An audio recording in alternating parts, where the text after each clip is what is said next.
วิดีโอนี้มีจุดประสงค์เพื่อนำเสนอภาพรวมการจัดตั้งปฏิบัติของโครงการชลเกษตรและการผลิตเป็นสินค้าขนาดน้อยสกค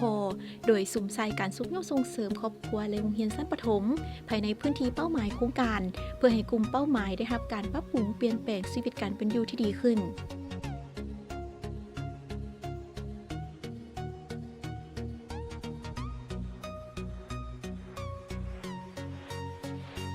โครงการชลเกษตรและการผลิตเป็นสินค้าขนาดน้อยพิกซ่าโดยการร่วมมือของรัฐบาลแห่งสาธารณรัฐประชาธิปไตยประชาชนลาวและอีฟัดโครงการดังกล่าวจะตั้งปฏิบัติโดยกระทรวงเกษตรกรรมและป่าไม้โดยผ่านกรมชลประทาน สบายดีข้าพเจ้าชื่อคานสวรรค์ศรีโสภาเป็นผู้ประสานงานโครงการขั้นศูนย์กลางของโครงการชลเกษตรและการผลิตเป็นสินค้าขนาดน้อย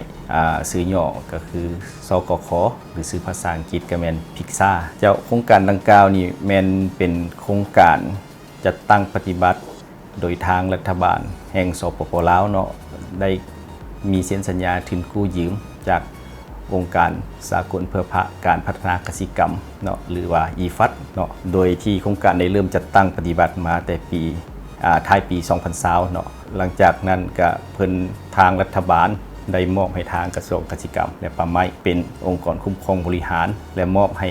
ทางกรมชลประทานในการจัดตั้งปฏิบัติโครงการดังกล่าวโครงการดังกล่าวประกอบมีอยู่3องค์ประกอบองค์ประกอบที่1แม่นเรื่องเกษตรสุมองค์ประกอบที่2แม่นว่าเรื่องต้องสมมูลค่าเพิ่มองค์ประกอบที่3แม่นว่าเรื่องปรับปรุงเรื่องโภชนาการซึ่งเวียกดังกล่าวแม่นเฮ็ดอยู่4แขวงภาคเหนือก็คือหลวงพระบางสยามบุรีหัวพันและเสียงขวงกวมเอาอยู่19เมืองรวมทั้งหมดแม่น353บ้านในพื้นที่ดังกล่าวซึ่งปัจจุบันนี้แม่นเฮาก็ได้มีการเริ่มจัดตั้งปฏิบัติในเวียกดังกล่าวนี่ก็ถือว่าสำเร็จมาฮอดกลางสมัยแล้วก็ถือว่า 50% ของการจัดตั้งปฏิบัติเวียกทั้งหมดในขอบเขตของทาง4แขวงของพวกเฮาหันแล้วก็19เมืองมูลค่าในการจัดตั้งปฏิบัติทั้งหมดของโครงการที่ได้รับเงินกู้ยืมมาแม่น$21 ล้านสหรัฐแล้วก็อยู่ในมูลค่าดังกล่าวก็แม่นมีทุนของทางผู้ประกอบการประมาณ$2 ล้านกว่าและมีทุนของผู้ได้รับผลประโยชน์ก็คือชาวเกษตรกรเติมอีกสมทบเติมอีกประมาณ$5 ล้านแล้วก็นอกจากนั้นก็มีทุนของรัฐบาลของสปป.ลาวประมาณ$2 ล้านแล้วก็อีกเฉพาะเวียกงานของโภชนาการที่ว่าขึ้นกับองค์ประกอบที่3ของพวกเขานี้เห็นว่าเวียกดังกล่าวก็เป็นเวียกที่สำคัญในองค์ประกอบที่3ของกิจการพิกซ่าซึ่งโครงการของพวกเขานี้แม่นเป็นโครงการร่วมเฮ็ดเวียกนำกันบ่ว่าสิเป็นของพิกซ่าที่ได้รับทุนของอีฟัดและโครงการของ ADB หรือที่เพิ่นสนองทุนของ SIWSM หรือโครงการ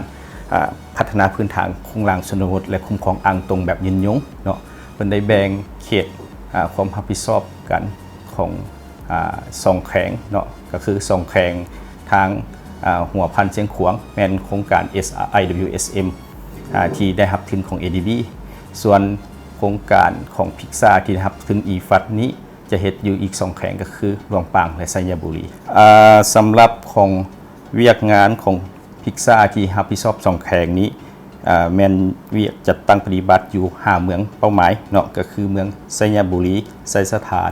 เมืองเพียงเมืองปากหลายและเมืองทงมีไซซึ่งรวมกวมเอา85บ้านเป้าหมายและของแขวงหลวงพระบางประกอบมี4เมืองคือ1นครหลวงพระบาง2เมืองจอมเพชร3เมืองเชียงเงินและ4เมืองน่าน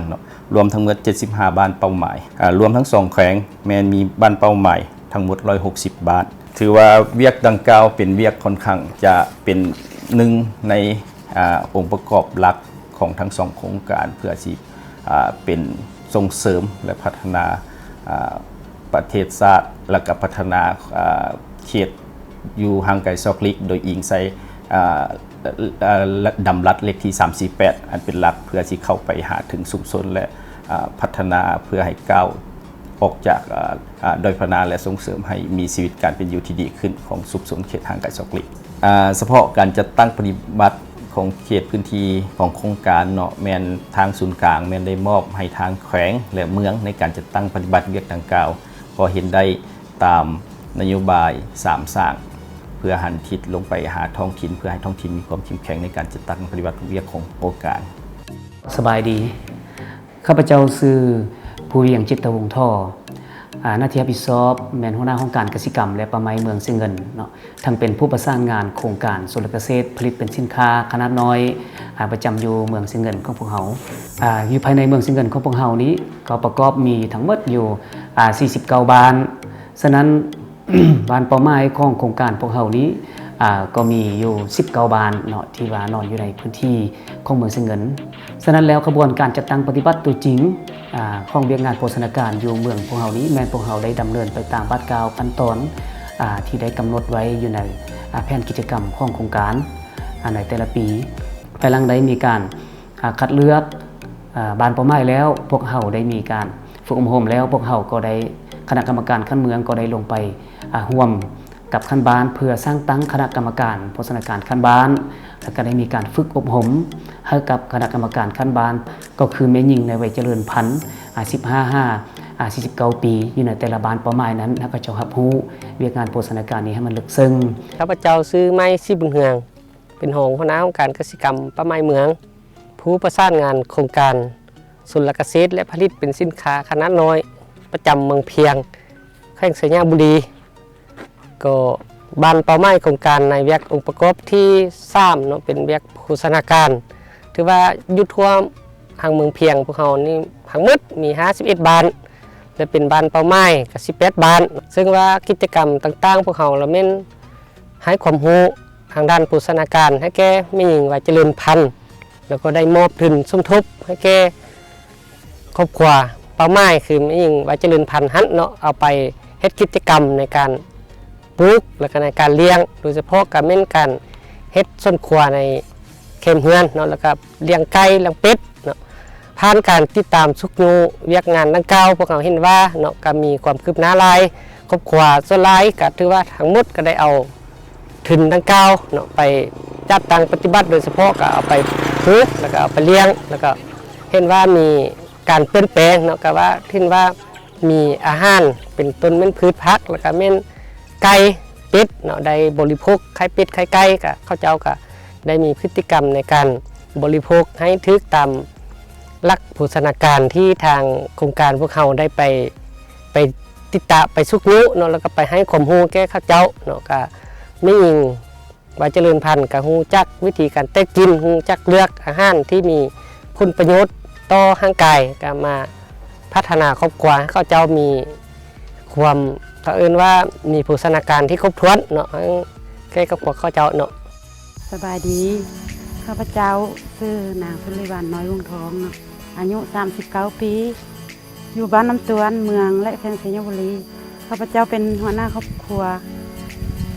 เป็นครอบครัวที่ทุกข์ยากและได้เงินทุนจากโครงการชลเกษตรและการผลิตสินค้าขนาดน้อยเพิ่นให้ทุนช่วยเหลือจำนวน1 ล้านกีบแล้วก็ข้าพเจ้าก็มา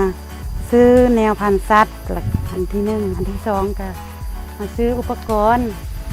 ในการเฮ็ดสวนผักเนาะแล้วก็แนวพันธุ์ปลูกที่ปลูกเนาะอันนี้ก็ขอขอบใจทางโครงการที่ช่วยเหลือเนาะให้ข้าพเจ้ามีครอบครัวที่ดีขึ้นกว่าเก่าอยากกันให้โครงการเพิ่นนั่นแหละมีอันได้รับการอันให้ข้าพเจ้าได้รับการช่วยเหลือจากโครงการเพิ่นต่อไปเนาะสบายดีค่ะพระเจ้าครอบครัวนางท่านี่ก็ทุกจนแต่กี้หันก็เฮ็ดแต่ให้บ่เลี้ยงสัตว์เลี้ยงปีกนี่แหละเฮ็ดแต่ให้กินครอบครัวทุกจนหันแหละยังเฮ็ดให้ตลอดเงินล้านกีบซื้อเป็ดซื้อไก่หันเลี้ยงซื้อเป็ดหันก็ซื้ออันน่ะ52ตัว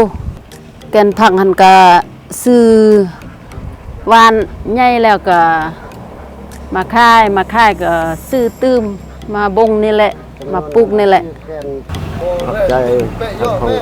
ทางโครงการคนสนุกโอ้ได้ มีทุนมือฮอนเล็กๆน้อยๆครับปฏิจาแล้วคือระยะพันมาเนี่ยยุ่งยากเดี๋ยวนี้ก็เอาวางนิดนึงสบายหายใจนิดนึงแหละตอนหน้าไปเนี่ยก็เสริมไปเฮ็ดเพื่ออนาคตชีวิตเพื่อครอบครัวเฮาย้อนทุกข์นี่แหละพาลูกพาเมียเฮ็ดไปคนไปเฮ็ดก็ย่าเฮาเฮ็ดสร้างครอบครัวเฮาแล้วนะ ข้าพเจ้าชื่อนางค่ำฟันมณีอยู่บ้านศรีวิไลเจ้าอยู่เมืองนานเชียงหลวงพระบางข้าพเจ้าได้รับทุนจากโครงการชนละเกษตรขนาดน้อยย้อนครอบครัวทุกยากนี่แหละบ่มีเอาอันทางบ้านเพิ่นกระเบิงมาเอาข้าพเจ้านี้ไปเอาทุนล้านหนึ่งนำเพิ่นหันเพิ่นก็ให้จากได้เป็นครอบครัวที่คุ้มกินว่าสิเจอข้าพเจ้าครอบครัวทุกยากก่อนจะได้เงินล่ำกีเพิ่นเอาไปฝึกอมห